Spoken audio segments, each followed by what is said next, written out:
আমরাও এই বিষয় নিয়ে গভীরভাবে ভাবছি। আমরাও ভুক্তভোগীদের সঙ্গে কথা বলেছি, ভুক্তভোগীদের সঙ্গে কথা চলছে। আপনি দেখবেন তখনকার দিনের একজন এমডি সাহেবকে কিভাবে অনেকটা সিনেম্যাটিক কায়দায় একটা হোটেলে নিয়ে ডিজিএফআই এর প্রধানের উপস্থিতিতে কিভাবে জোর করে পদত্যাগ করানো হয়েছিল। সেম কাহিনী ঘটেছিল এসআইবিএল এ। তো এই জন্য এই বিষয়টি যার যার কাছ থেকে এইভাবে ডিরেক্টরশিপ এবং শেয়ার জোর করে নেওয়া হয়েছে এবং বিশেষ কায়দায় গোয়েন্দা বাহিনীর তত্ত্বাবধানে তাদের নামে এই শেয়ারকে ট্রান্সফার করা হয়েছে। সেই শেয়ারের পরিমাণ প্রায় 82%। এই 82% শেয়ার হাইকোর্টের একটা আদেশের ভিত্তিতে এখন ফ্রিজ করা আছে। আমরা চেষ্টা করছি যারা যারা ভুক্তভোগী ছিলেন তারা সকলেই এই মামলায় এসে পক্ষভুক্ত হবেন।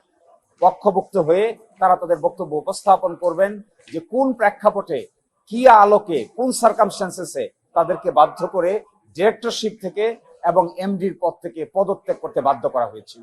আইনের দৃষ্টিতে এইভাবে জোর জবরদস্তি করে কোনো ট্রান্সফার করলে কিংবা পদত্যাগ করালে এটাকে আইনের দৃষ্টিতে পদত্যাগ কিংবা ট্রান্সফার বলা হয় না। এই জন্য প্রকৃত মালিক যারা ছিলেন তারা আসবেন, তারা প্রশ্ন উত্থাপন করবেন, আদালতে এটার পূর্ণাঙ্গ জবাবদিহিতার ভিত্তিতে তার রেজাল্ট দিবে। আমরা আশা করব এরা মোস্ট ভিকটিম। বাংলাদেশের ফাইন্যান্সিয়াল সেক্টরে যদি সবচাইতে বেশি ভিকটিম কাউকে দেখতে হয় তাহলে ইসলামী ব্যাংক সবচাইতে বড় ভিকটিম। এবং আজ পর্যন্ত আপনারা দেখবেন 70,000 কোটি টাকা একজন ব্যক্তির কাছে লোন ডিফালকেশন আছে। এগুলোকে আদালতে উপস্থাপন করতে চাই এবং বাকিটা বাংলাদেশ ব্যাংক এবং সরকার, আমরা মনে করি প্রকৃত মালিকের হাতে যদি এই মালিকানা ফিরিয়ে দেওয়া যায়, এইটাই বাংলাদেশ ইসলামী ব্যাংকের জন্য সবচাইতে নিরাপদ স্থল। আর তা না করে যারা লুট করে, ডাকাতি করে, অস্ত্রের সামনে রাষ্ট্রযন্ত্র ব্যবহার করে ব্যাংক নিয়ে গেল, তাদেরকেই যদি আবার মালিকানা ফিরিয়ে দেওয়া হয়, এটা হবে ট্র্যাভেস্টি অফ জাস্টিস।